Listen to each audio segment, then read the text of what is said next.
আমরা দেখতে পাচ্ছি চেয়ার বদল হয়েছে, কিন্তু মানবতা অধিকার খুঁজে পাই নাই।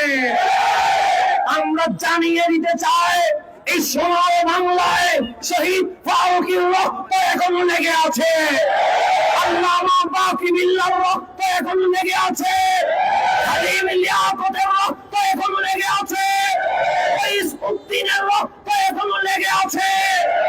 আজ মুসলিমের অধিকারের জন্য হাজার জনতা যে রক্ত দিয়েছে, যদি ইসউদ্দিনের হত্যার বিচার না হয়, ওই রক্তের সাথে বেঈমানি হয়ে যাবে। আমরা প্রশাসনকে জানিয়ে দিতে চাই, ইসউদ্দিনের হত্যার বিচার যদি দেরি করা হয়, বিপ্লব যেন মহাবিপ্লব আকার ধারণ না করে।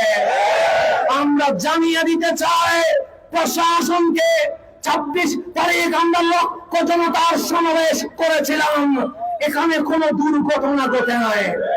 কারণ আমরা হাসানের মতো নরম হতে পারি, কিন্তু যখন উগ্র এজিদ জেগে ওঠে, আমরা হুসাইনের মতো রক্ত দিতে পারি।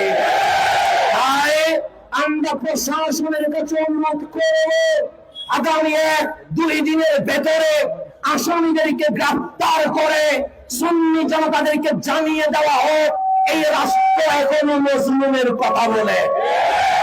আমরা রইসুদ্দিনের হত্যার বিচার না হওয়া পর্যন্ত আমরা রাজপথ কখনো ছাড়বো না, ইনশাআল্লাহ।